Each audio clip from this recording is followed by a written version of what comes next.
jika Tuhan menginginkan manusia itu untuk mengetahui kebenaran, kenapa tidak hanya menunjuk ini satu agama yang benar? Dalam Islam, nabi-nabi itu banyak. Bahkan ada sebuah hadis, jumlah nabi 124.000. Tuhan mengatur syariat sesuai dengan kemaslahatan masanya. Waktu itu kalau Nabi Adam gak boleh nikahin anak-anaknya, nikah sama siapa ya? Dari ribuan agama yang ada di dunia ini, bagaimana kita memvalidasi bahwa ada satu agama yang memang agama yang benar? Bisa aja ada kebenaran di semua agama. Karena toh pada akhirnya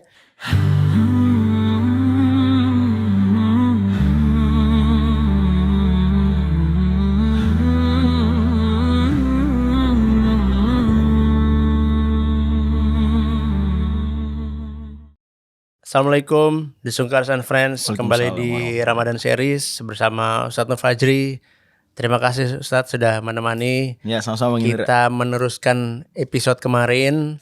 Beliau Ustadz Nur Fajri Ramadan ini adalah seorang ulama muda, dan beliau juga seorang hafiz Quran dan pemegang sanad 10 qiraat, dan juga penulis buku Quran Mapping dan beberapa buku lainnya yang umumnya berbahasa Arab. Dan beliau juga seorang anggota Komisi Fatwa Metodologi MUI Pusat, dan juga peneliti di Fakultas Hukum UI dan Direktur Syariah di www.learnquran.co. Semoga Allah limpahkan taufik dan keikhlasan bagi Ustadz Nur Fajri.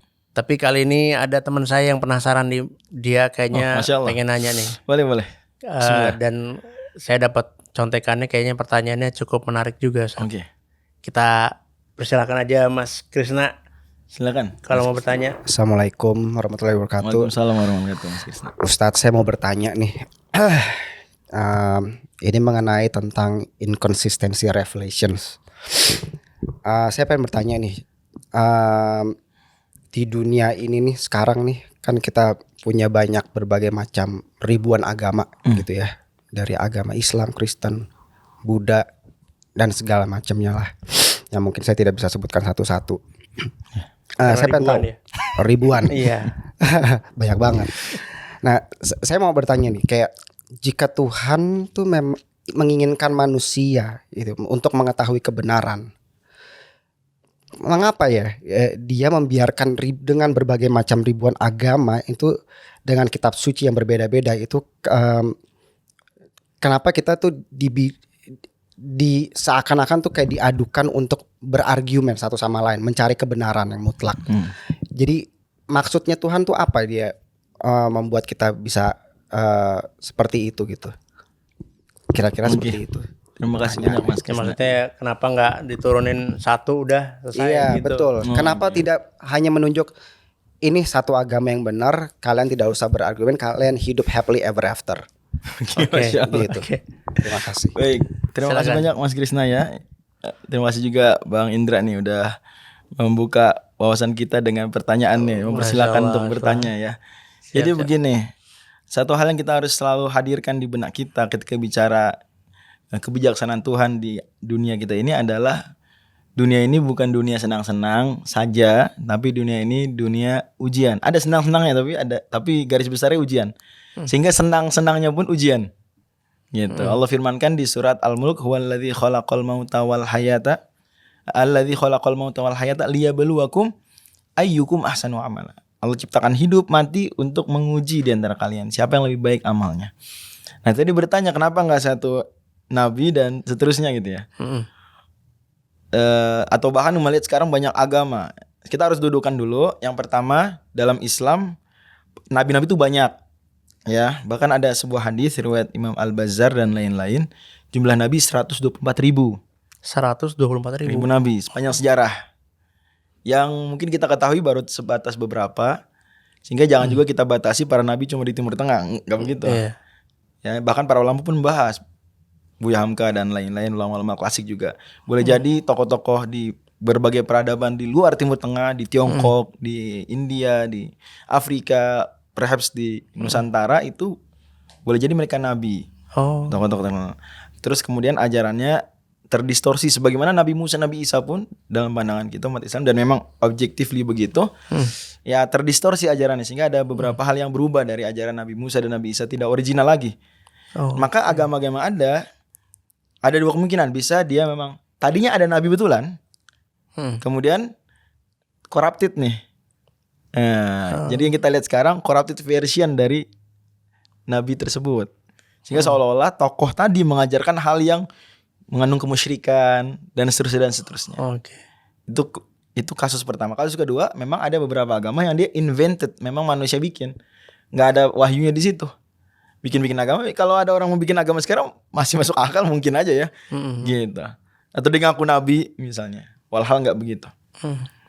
Nah untuk kasus yang kedua, berarti kan kita udah paham nih, oh memang itu ujian. Allah ingin menguji kita, sebagaimana diuji dengan musibah, bencana alam dan sejenisnya atau kesusahan hidup, supaya kita karakternya makin kuat, supaya kita makin peduli dengan sesama. Begitu juga dalam hal adanya false religions ini nih, agama-agama yang keliru. Sekali lagi ingat, meskipun kita anggap keliru, tapi kita toleran tetap harus ya. Dan dua hal berbeda itu, toleran dengan tidak menyalahkan. Bisa ya toleran, menyalahkan. Oke. Yang nggak boleh menghina. Yang dilarang Quran itu bukan menyalahkan tapi menghina. Pun menyalahkan juga dengan cara yang bijak, tidak dengan cara yang menghina gitu ya. Ala kulli hal, intinya kita katakan itu false religions. Bukan agama yang dari nabi manapun bikin-bikin. Nah itu tuh bagian dari ujian biar kita kemudian berpikir kritis. Dan Islam mengajarkan kita berpikir kritis, sehingga gak setiap orang ngaku nabi kita percaya. Gak bisa. Even Nabi Muhammad SAW, kita gak sembarangan percaya beliau nabi. Oke, awal-awal kita lahir ya kayak udah muslim gitu ya. Tapi setelah kita balik, kita gak boleh, dilarang para ulama beragama cuma kenapa kamu muslim? Karena Ya orang tua saya. Gak bisa. Itu jawaban yang dia bersalah dengan jawaban tersebut. Tapi dia harus punya jawaban, walaupun sederhana. Misalnya, ya karena setelah saya timbang-timbang Islam ini logis, misalnya gitu. Oh karena terbukti ajarannya tuh lihat, aturan-aturannya valid, memang proven by sebagian yang mungkin pengetahuan yang dia peroleh, gitu. Dan seterusnya. Jadi dengan adanya agama-agama yang keliru tadi, bikinan orang, kita jadi terlatih untuk berpikir kritis. Membedakan baik dan benar, bahkan dilatih toleran. Coba bisa gak kita dilatih toleran tanpa ada perbedaan yang salah tadi? Toleran itu kan ketika kita nyatakan Anda salah, tapi silakan Anda jalan salah. Ya gak? Kalau kita tahu dia benar, kita biarin, itu bukan toleran sebetulnya. Lah memang dia benar dalam pandangan kita. Toleran baru ketika kita nyatakan dia Anda salah, tapi ya silakan salah. Itu pilihan Anda. Pilihan Anda, kita toleran terhadapnya. Bagaimana dengan agama-agama yang dulu corrupted? Nah, tentu kita lagi-lagi diuji dengan menyaring nih, mana ajaran Nabi Musa yang benar dengan ajaran Nabi Musa yang sudah dikorupsi lah, ya diotak-atik. Allah firmankan di surat An-Nisa, yuharrifunal kalima amma wadih, dalam ayat lain yuharrifunal kalima mim ba'di mawadih. Memang ada yang mengganti-ganti, dan itu bahkan diakui banyak rabai. Dalam kasus Nabi Isa diakui banyak pendeta, banyak tokoh. Tapi kita sekali lagi toleran. Kita nyatakan salah, tapi kita toleran. Ini ujian lagi. Oke, mungkin kita singkirkan yang salah-salah tersebut, corrupted versionnya juga. Kita pikirkan yang benarnya aja deh. Toh juga ajaran para nabi berbeda. Ada bedanya. Kita bilang perbedaan ajaran para nabi bukan pada inti ajaran, tapi pada bahasa kitanya aturan fikihnya aja. Oke. Contoh misalnya, kalau masalah percaya Allah, semua nabi mengajarkan percaya Allah, mengajarkan tauhid, mengajarkan iman pada malaikat, pada Tuhan akhirat, yang satu ya. gitu ya. Tauhid. Juga dalam garis-garis besar moral yang objektif moral, sama-sama mengajarkan melarang dari zina, melarang dari pokoknya hal-hal besar yang semua orang sepakat itu buruk. Nah, kira-kira gitu. Atau secara kalau dipikir secara fitrah, naluri gitu ya. Ini salah nih. Masa mencuri boleh? Kira-kira gitu. Para nabi semua melarang. Tapi beberapa aturan yang rinci para nabi bisa aja berbeda. Allah firmankan di surat Al-Maidah misalnya, likullin ja'alna minkum syira'atan wa minhaja. Setiap nabi nih diberikan di ayat 50 nih. Aturan syariat yang berbeda-beda. Gitu. Kata Nabi SAW, para nabi ya adalah anak-anak yang ibunya sama gitu. Jadi seolah-olah syariatnya secara rinci berbeda tapi akidahnya sama. Yang berbeda juga nggak semuanya, ada beberapa. Contoh gampang adalah masalah pernikahan. Nabi Adam nabi kan ya. Ingat, keyakinan kita semua nabi yang benar itu muslim. Dan memang begitu. Saya baru mau nanya itu. Jadi di surat apa tuh? Al-Hajj surat 22 ayat 78, huwa sammakumul muslimina min qablu wa fi hadza. Allah lah yang menjadikan kalian muslim sekarang dan dulu. Ini para nabi pun muslim. Gitu. Di ayat lain surat Ali Imran, inna dina indallahil Islam ayat 19.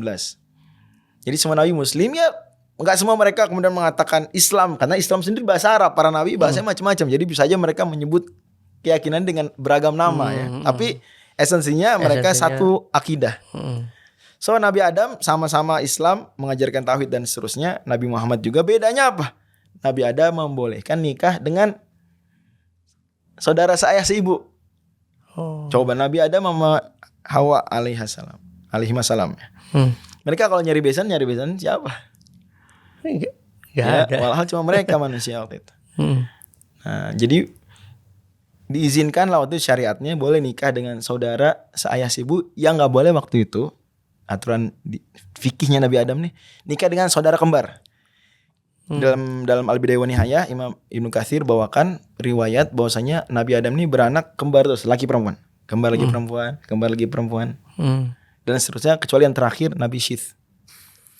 Makanya kisah Qabil dan Habil, atau orang ahli kitab bilang Cain and Abel, itu yang di surat Al-Maidah ya, ayat 20-an itu bicara karena sebabnya mereka kenapa tengkar tuh Qabil dan Habil. Karena Qabil nggak rela dapat jodohnya, mau dijodohkan dengan yang nggak cantik, atau setidaknya dalam pandangan dia lah. Habil dapatnya saudara kembarnya Qabil. Jadi Qabil punya saudara kembar, ya. Habil punya saudara kembar. Harus disilang kan? Nah, kata Qabil, wah enak banget dia dapat yang cakep nih, saudara kembar saya cakep. Saya dapat yang kurang cakep. Singkat cerita, Nabi Adam kemudian berikan pengecualian ini juga dengan izin Allah. Ya udah, kalian memberikan persembahan. Siapa yang diterima persembahannya boleh nikahin Iklima, kalau dalam bahasa Arab namanya Iklima. Perempuan satu lagi Labuda. Singkat cerita, yang diterima kurbannya adalah, atau persembahannya, Habil. Qabil makin kesel. Wah, saya bunuh nih. Nah, berarti kan boleh dia nikah saudara saya seibu. Dalam ajaran Nabi Nuh bahkan misalnya, Nabi Musa nggak boleh, apalagi Nabi Muhammad. Beda aturan. Tapi kenapa beda begitu? Jangan dianggap tadi argumennya kan inconsistent revelation. Baru inconsistent kalau semua agama salah dari Tuhan. Tuh. Walhal nggak begitu. Agama salahnya salah, apalagi akidahnya ya. Bahkan dalam fikih pun bukannya Tuhan inconsistent, tapi justru Tuhan mengatur syariat sesuai dengan kemaslahatan masanya. Pada masanya ya. Okay. Waktu itu kalau Nabi Adam nggak boleh nikahin anak-anaknya, sesama anak gitu ya. Nikah sama siapa ya? Gitu kan? Siapa besannya? Nggak ada. Walhal riset dilakukan oleh Profesor Rebecca Kent ya, dari UC Berkeley, bahwa ada istilahnya mitochondrial Eve. Gen-gen manusia perempuan semua kembali ke Siti Hawa. Gitu. Juga ada penelitian lain, semua gen itu kembali ke pasangan. Poinnya gitu. Riset Profesor Rebecca Kent, semua gen manusia dilacak kembali ke seorang laki-laki dan seorang perempuan. Berarti fix Nabi Adam nih dengan Siti Hawa ya. Nah, kemudian mereka nggak bisa nikahin anak dengan yang lain, mau nggak mau harus nikah dengan sesama. Jadi itu boleh. Itu pun ada pembatasan. Nggak bisa dengan kembaran. Gitu Bang Indra. Cuma biasanya ada yang mengkritisi begini. Kalau itu benar, harusnya tuh incest kan. Incest bikin cacat dong, bikin punah dong. Nah, kita bilang ada penelitian bagus dilakukan oleh Profesor John Sanford dari Cornell University.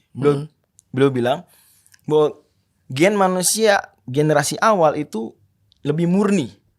Kan masalah incest nih, kalau nanti ada resesif, ada macam-macam lah. Tapi di masa-masa gen murni, efek buruk incest, kalau kita sebut incest ya, itu nggak ada atau minim. Barulah nanti ribuan tahun baru itu bahaya incest. Adapun masih masa-masa awal, gen murni kan ini makhluk pertama, manusia pertama, mohon maaf ya, manusia pertama. So itu nggak apa-apa. Itu pun kita bisa lihat ada larangan nikah dengan apa tadi? Kembaran ya. Itu menarik juga. Ya. Jadi bukan berarti boleh sama sekali tanpa batasan. Ada batasan juga Nabi Adam bahkan. Kayak gitu. Iya. Wallah. Berarti bisa dibilang simpelnya bahwa ya Allah itu menciptakan, menurunkan agama itu sebenarnya satu, Islam.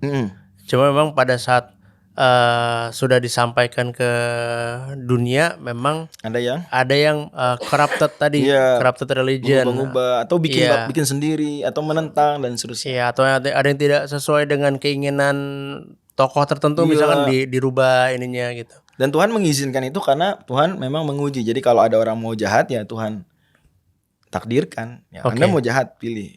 Oke, tips singkatnya saat gimana dari ribuan agama yang ada di dunia ini, ya Chris ya. Bagaimana kita memvalidasi bahwa ada satu agama yang memang ya inilah yang paling benar gitu loh. Oke. Jadi gampangnya Bukan paling benar ya, tapi agama yang benar. agama benar kalau cuma Iya, satu ya. kalau paling benar berarti ada yang Benar juga. ada yang benar juga. Satu hal yang harus kita sadari, bisa aja ada kebenaran di semua agama.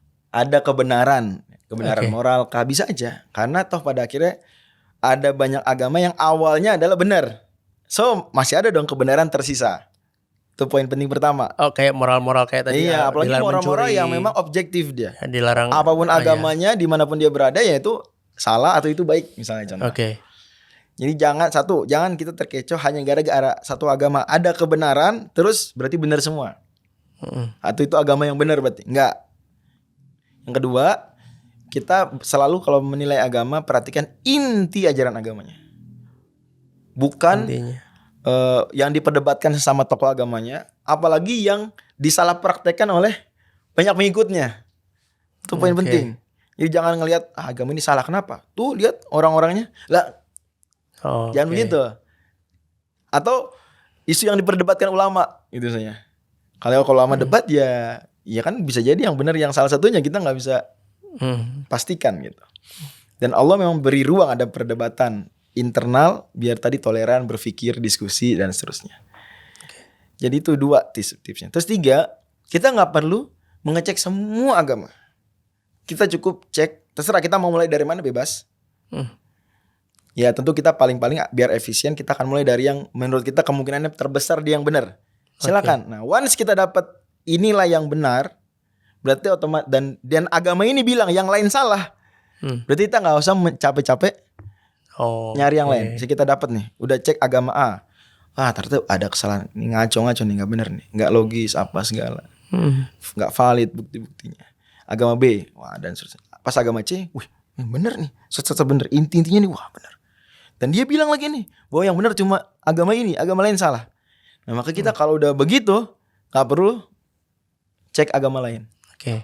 Dalam hal ini kita katakan, dan kebenaran Islam itu objektif. Islam itu benar, silakan dicek bukti-buktinya, silakan dikaji, dan Islam katakan yang lain keliru, dengan tetap toleran. So kalau udah memang Islam benar dan Islam bilang yang benar cuma Islam, yang lain keliru, perlu nggak kita cek yang lain? Ya, Nggak perlu. Karena kalau dia udah benar dan dia bilang nggak ada lagi yang benar selain saya, ya ngapain cek yang lain? Gitu.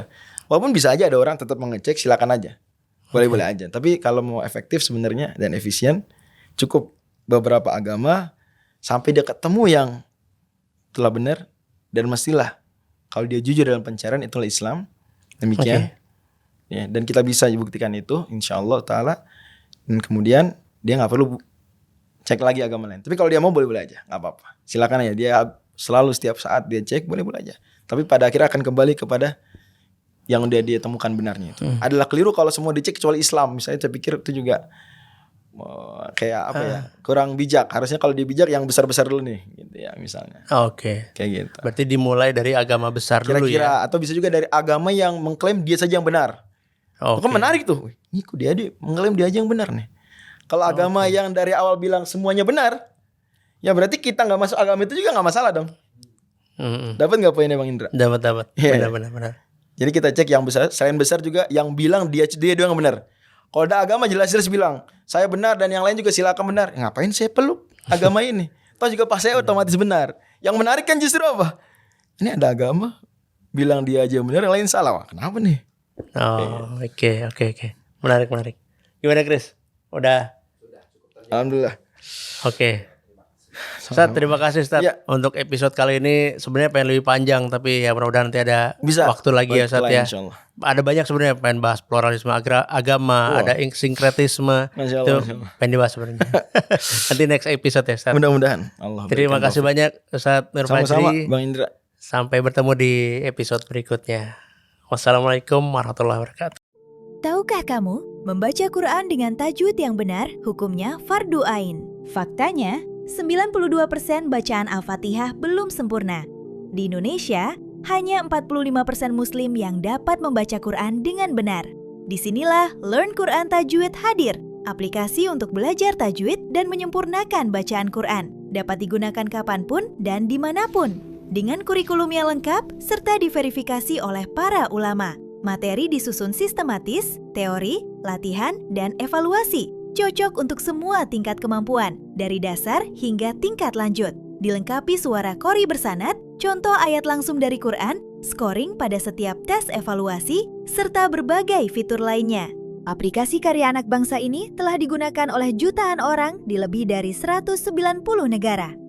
Untuk belajar secara mandiri maupun pendamping belajar bersama guru. Yuk download Learn Quran Tajwid sekarang.